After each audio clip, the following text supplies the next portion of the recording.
Poupée Kenza harcèle une députée française. Ici Jeff Rose. Bienvenue dans cette nouvelle édition d'Hypotine qui commence maintenant. La célèbre créatrice de contenu française fait à nouveau les manchettes et c'est toujours au sujet de ses enfants.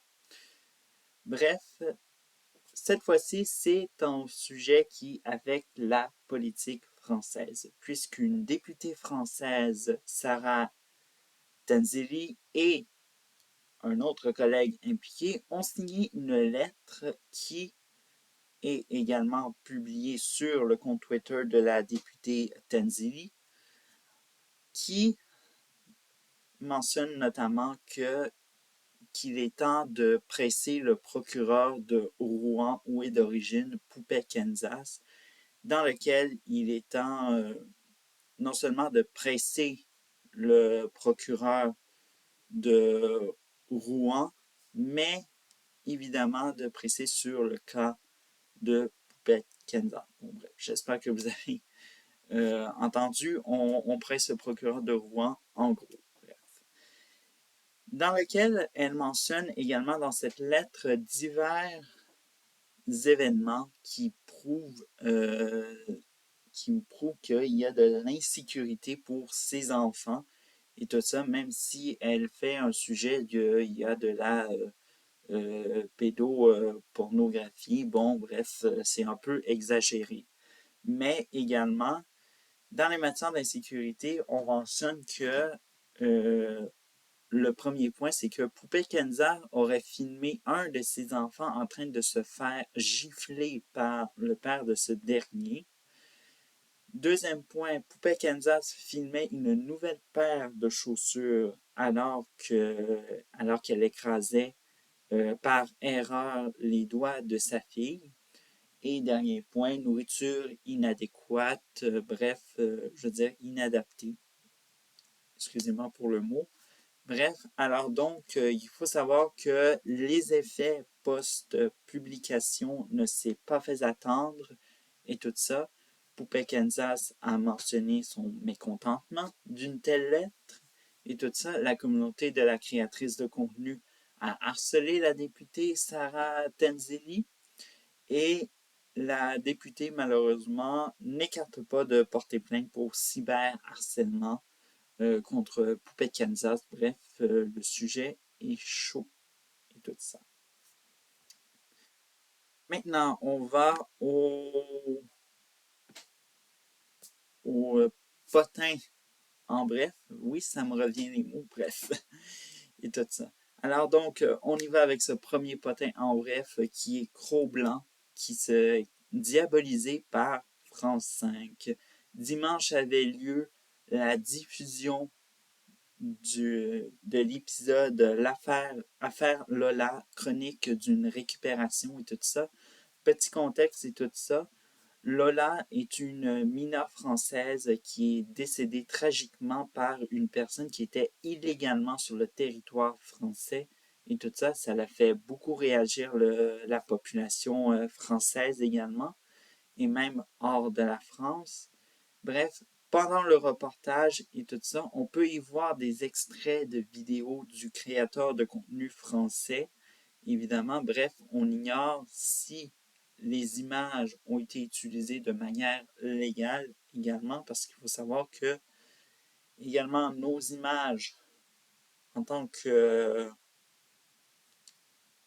disons-le, créateurs de contenu ont droit à un copyright, est-ce que je sache ou pas? Bref, à vous d'en juger. Bref, je poursuis. Cro-Blanc rejette toutes les accusations qui ont été portées. On mentionne notamment d'identitaire, de décrédibiliser l'avocate de la famille.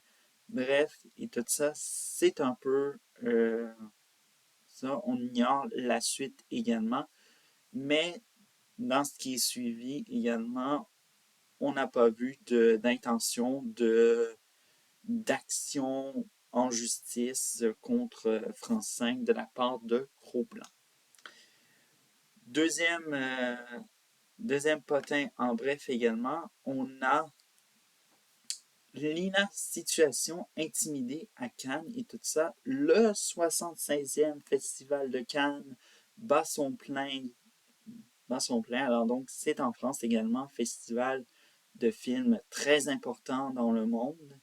Bref, c'était la première mondiale de 2 épisodes de la série télévisée de Idol le 22 mai. Bref, qui met en vedette le célèbre chanteur canadien The Weeknd.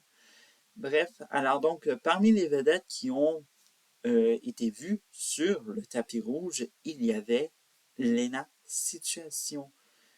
Mais malheureusement, cette soirée s'est un peu mal terminée et tout ça, puisque des internautes s'en sont pris à la créatrice de contenu française, notamment pour avoir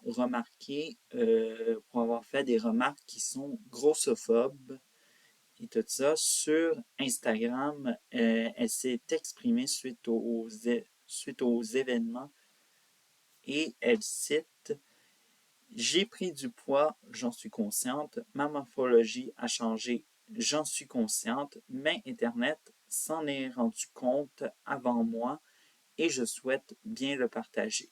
Bref, il faut savoir également que sur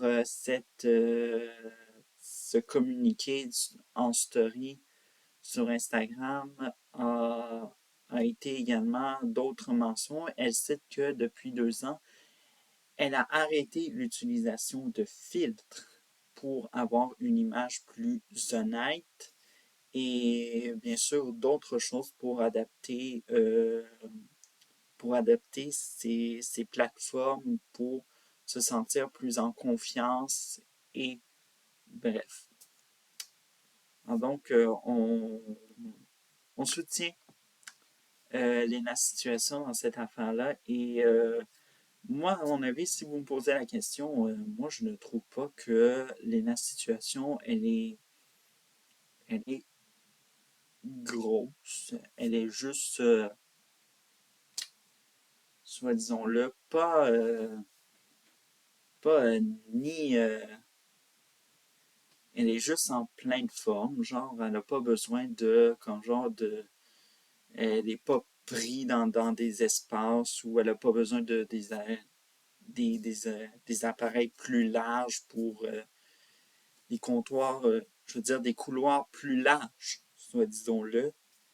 Et j'aimerais dire aux internautes qui ont fait ce genre de remarques que c'est très déplaisant.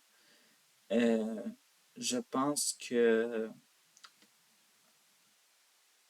ni une femme comme Lena Situation ou encore un homme mérite qu'on lui fasse ce genre de remarques dans sa vie monnaie courante, notamment que, comme je l'ai dit, Lena Situation, d'après comment on la voit, elle n'a pas besoin de couloirs qui sont euh, larges et tout ça. Elle est capable de marcher, elle est capable de. Elle n'est pas en mauvaise santé et tout ça. Fait que, est-ce qu'on peut lâcher le, le poids des autres et puis continuer à vivre? Bref, c'est ça mon message. Tout ça. Je reprends, alors donc c'est le troisième et dernier potin en bref et tout ça. Hélène Boudreau et Noémie Dufresne font une photo osée au festival Métro du 19 au 21 mai. C'était le festival de hip-hop le plus couru à Montréal, soit le festival Métro, excusez-moi.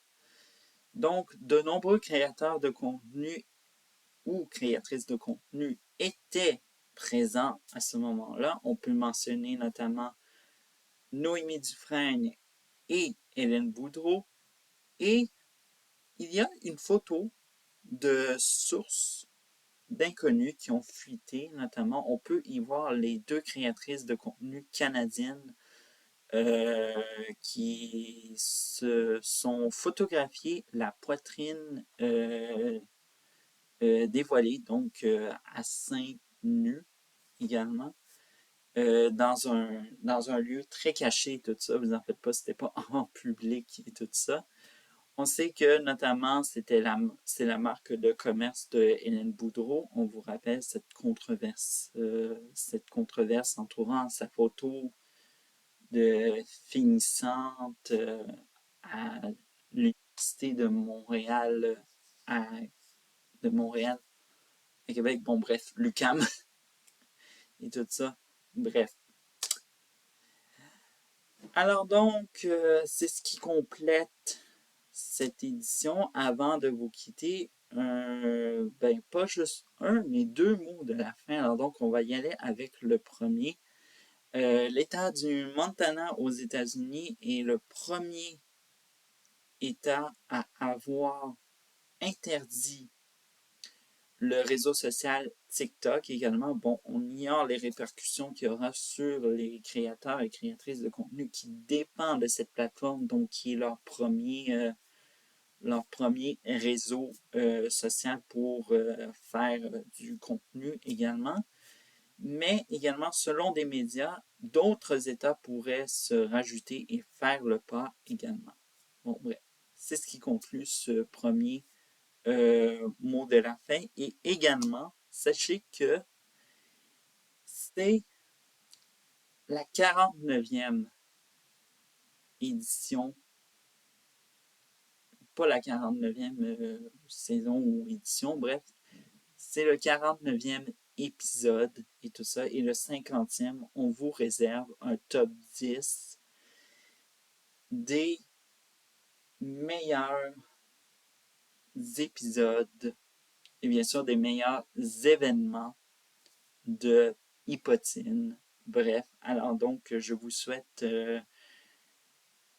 à mercredi prochain et également abonnez-vous pour également d'autres contenus intéressants. Ciao!